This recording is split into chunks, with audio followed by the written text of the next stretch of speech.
So for today's video, pag-usapan natin itong si Molly Party. So isa po siyang live streaming app, pero dito guys, wala po siyang solo live. So party live lang po, and then yung isa sa maganda dito guys is self-love. O itong platform na to. Ibig sabihin, pwede kang maghagi sa sarili mo, at pwede ka rin dito mag-selfie draw kasi nga, pwede kang mag-payout kahit walang agency. Ibig sabihin, optional lang po yung pag-agency dito or pagsali sa isang agency. So, before tayo magpatuloy sa topic natin ito, kung hindi ka pa nakapag-subscribe, mag-subscribe ka muna. I-click mo na rin po yung notification bell para siguradong updated ka sa mga susunod nating video upload. And of course, huwag niyo rin po kalimutan na i-like po itong ating video.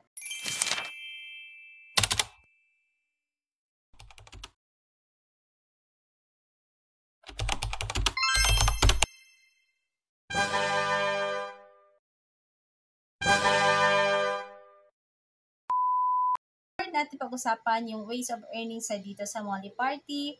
Pag-usapan muna natin itong beans, coins, and diamonds. Okay? Para mas klaro sa inyo. So, dito guys, pwede kang maka-earn ng free coins sa paggawa ng daily task. Okay, so dito guys, pwede kang maka-earn ng free coins. Okay, so dito guys, pwede kang maka-earn ng free beans sa paggawa ng daily task. So, yung beans, pwede po siyang ma-convert into coins. And then, yung coins, yan po yung ginagamit sa paghagis. Okay? So, pwede rin po siyang pang-trade. And then, napapalitan po yan into diamonds, which is, yan po yung naka-convert into cash. So, ngayon, pag-usapan na natin yung ways of earning sa dito sa Molly Party.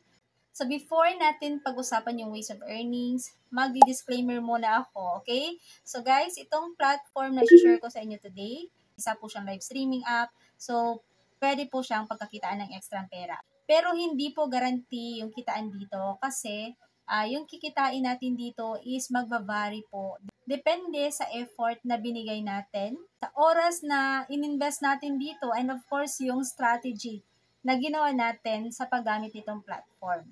It's not an easy money, guys. Okay? So, pwede kang kumita, pero kailangan mo talagang trabahuin. Please do your own research pa rin before trying the platform. Okay, so napag-usapan na natin yung ways of earning sa dito sa Molly Party. Okay, so meron sila ditong daily task. So, sa daily task, pwede kang maka-earn ng beans, which is, tulad na sabi ko kanina, naka-convert po yung beans into coins.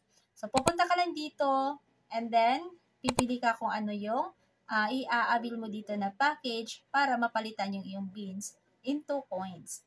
So, kapag meron ka ng coins, pwede mo na siyang ihagis or pwede mong ilaro dito sa Bravo. Okay.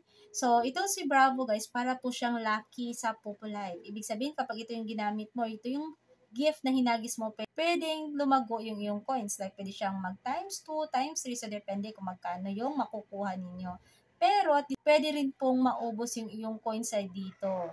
So, ito sa normal gift. So, ito guys, pwede mo siyang ihagis sa sarili mo. Okay? So, self-love. Pwede kang maghagis ng gift para sa sarili mo.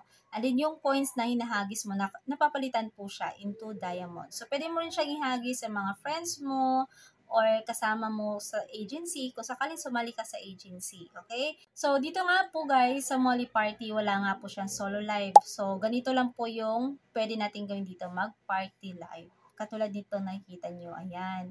So, ganun lang siya guys. So, sa mga mahiyain dyan, pwede itong si Molly Party sa inyo.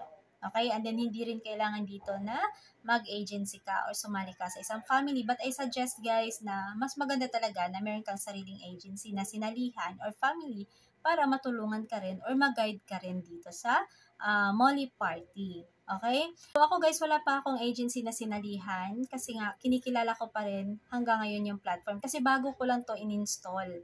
So, sinuggest lang to sa akin. So, kahapon ko lang siya install, kaya pinag-aaralan ko pa rin siya hanggang ngayon. So, before kayo pumasok sa agency, guys, mas maigi din na pag-aralan nyo muna yung platform. So, napag-usapan na natin yung withdrawal dito sa Molly Party. Okay, so dito guys, ito yung mga payment method na pwede natin gamitin. Pwede tayong mag-fiat via GCash, USDT, Binance, APay, Payoneer, PayPal, and banks. Okay, so yan po yung mga method na pwede natin gamitin sa pag-payout. And dito nga po, pwede tayong mag-self-withdraw kasi kahit wala tayong agency, makakapag-payout po tayo dito. So, kapag dito ka sa mismong application ni Molly Party nag-payout, yung kanilang payday is every Tuesday. Pero kung gusto mo araw-araw mag-payout, so, pwede kang mag-payout dun sa mga official coin seller ni Molly Party. So, minimum payout dito is 10 USD. So, ayun lang guys, yung i-share ko muna sa inyo for now. So, since bago pa lang din ako dito, so ito lang muna yung i-share ko sa inyo ng mga information.